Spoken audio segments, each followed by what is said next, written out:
तर नमस्कार मित्रांनो. तर आता आपण पाहत आहे block diagram of optical fibre communication system आणि त्याचसोबत त्याचं कन्स्ट्रक्शन ऑप्टिकल फायबर केबलचं कन्स्ट्रक्शन, ॲडव्हान्टेज आणि डिसॲडव्हान्टेज ॲप्लिकेशन हे 4 पॉइंट ऑप्टिकल फायबर केबलचे पाहणार आहे आणि ब्लॉक डायग्राम आपण ऑप्टिकल फायबर कम्युनिकेशन सिस्टीमची पाहणार आहे. तर ही आहे block diagram of optical fibre communication system. याच्यात मोजून 7 ब्लॉक्स आहेत. तर पहिला ब्लॉक आहे इन्फॉर्मेशन सोर्स. दुसरा आहे इलेक्ट्रिकल ट्रान्समिट. तिसरा आहे ऑप्टिकल सोर्स. चौथा ऑप्टिकल फायबर केबल. पाचवा ऑप्टिकल डिटेक्टर. नंतर इलेक्ट्रिकल रिसिव्हर आणि नंतर डेस्टिनेशन. तर इन्फॉर्मेशन सोर्स जी आपल्याकडे असते जी आपल्याला पाठवायची आहे मग ती डेटा असेल, मेसेज फॉर्म मध्ये असेल, इमेज फॉर्म मध्ये असेल किंवा कोणत्या पण फॉर्म मध्ये असेल, ती आपण देतो इलेक्ट्रिकल ट्रान्समिटला. नंतर इलेक्ट्रिकल ट्रान्समिटच्या थ्रू ती जाती ऑप्टिकल सोर्स मध्ये. ऑप्टिकल सोर्स काय करतं, तर ऑप्टिकल सोर्स इलेक्ट्रिक सिग्नलचं लाईट सिग्नल मध्ये कन्वर्ट करतं.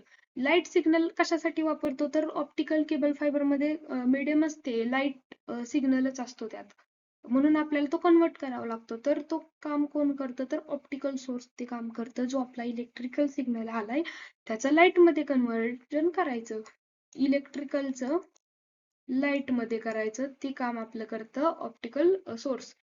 ऑप्टिकल फायबर केबल एक ट्रान्समिशनचं काम आहे, फक्त इथून ट्रान्समिट करून इथं न्यायचं तो जो सिग्नल आहे ते काम आहे ऑप्टिकल फायबर केबलचं. नंतर ऑप्टिकल, आणि हे कायम मीडियम वायर्डच राहणार आहे कारण इथं कोणतंही केबल. आणि नंतर ऑप्टिकल डिटेक्टर ते डिटेक्ट करतं सिग्नल, आणि तो डिटेक्ट झालेला सिग्नल जो आपण लाईट मध्ये कन्वर्ट केलाय इलेक्ट्रिकलचा, त्याचं काय करतं, तर लाईट उलट काम. इथं कसं आपण लिहिलं इलेक्ट्रिकल टू लाईट, तसं इथं लाईट टू इलेक्ट्रिकल कन्व्हर्जन होतं.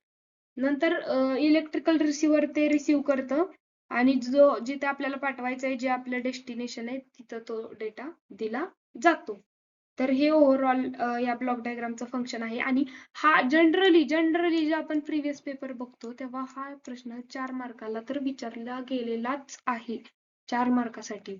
आणि हे याची एक ब्लॉक डायग्राम आहे, ही जर पेपरमध्ये काढली आणि याचं थोडं एक्सप्लेनेशन लिहिलं तर 4 मार्क नक्कीच तुम्हाला भेटून जातील. एक्सप्लेनेशन अगदी सोपं आहे. फक्त लक्षात ठेवायचं, पाठवताना आपण इलेक्ट्रिकल टू लाईट करतो आणि जेव्हा रिसिव्ह करतो तेव्हा लाईट टू इलेक्ट्रिकल करतं. तर ती काम कोण करतं, तर ऑप्टिकल सोर्स आणि ऑप्टिकल डिटेक्टर रिस्पेक्टिव्हली ती कामं करतात. ही आहे याची कम्युनिकेशन सिस्टीम, एक ब्लॉक डायग्राम त्याची. नेक्स्ट पाहूया. तर आता आपण पाहूया ऑप्टिकल फायबर केबल आहे. म्हणजे ऑप्टिकल फायबर केबल आपण कुठे वापरली होती, ही जी आहे ऑप्टिकल फायबर केबल, हा भाग. तर ह्याचं कन्स्ट्रक्शन आपण बघणार आहे. इथं जी केबल आहे त्याचं कन्स्ट्रक्शन आपण बघणार आहे. आता ही आहे कन्स्ट्रक्शन याचं ऑप्टिकल फायबरचं. पहिला मेन पार्ट कोणता असतो ह्यात, तर कोर. मेन पार्ट जो असतो तो असतो कोर, आणि नंतर असतो क्लॅडिंग, नंतर कोटिंग, नंतर स्ट्रेंथ मेंबर आणि आउटर जॅकेट. मेन पार्ट हे 2 मेन पार्ट आहेत. कोर बनलेली असते ग्लास किंवा प्लास्टिकची, ग्लास किंवा प्लास्टिक पासून बनलेली असते ही. आणि क्लॅडिंग जे असतं ते कशासाठी असतं, तर हा सिग्नल जेव्हा इथं धडकतो तो बाहेर जाऊ नये आणि लॉस होऊ नये, तो रिफ्लेक्ट बॅक व्हावा म्हणून क्लॅड वापरलेला असतो. आणि याचा जो इंडेक्स आहे तो समजा N1 आहे, N1 धरूया आपण कोरचा, आणि क्लॅडिंगचा आहे N2. तर N1 हा ऑलवेज ग्रेटर दॅन N2. ह्याचा स्टेप इंडेक्स आहे तो कायम जास्त असेल क्लॅड पेक्षा.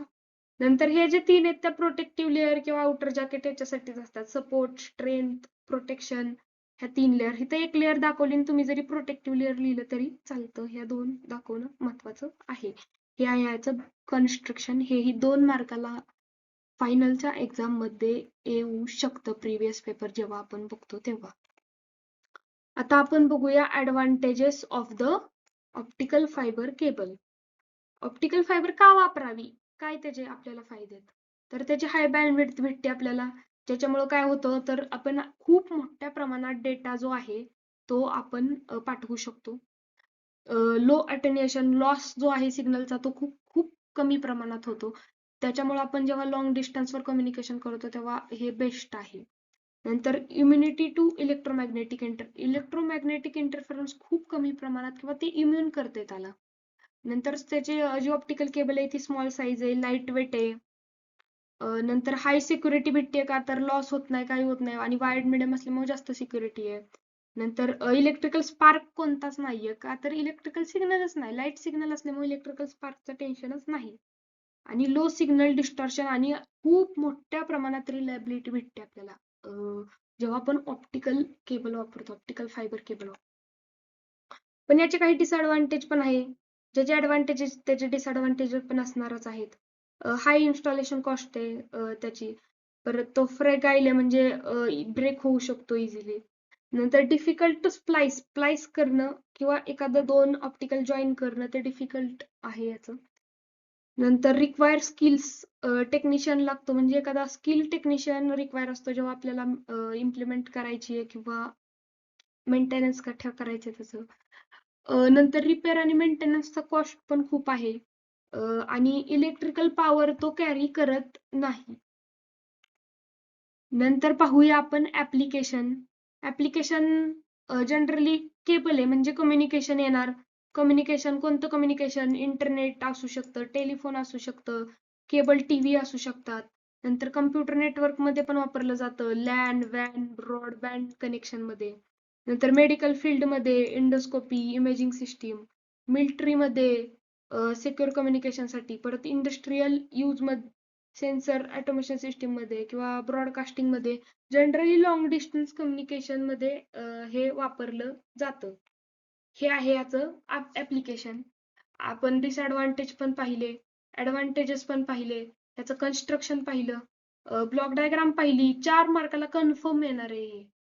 आणि याचं ओव्हरऑल आपण block diagram, construction, advantages, application fibre optic केबलचे पाहिलेले आहेत. जर पुढचा व्हिडिओ पाहिजे असेल तर नक्कीच कमेंट करा.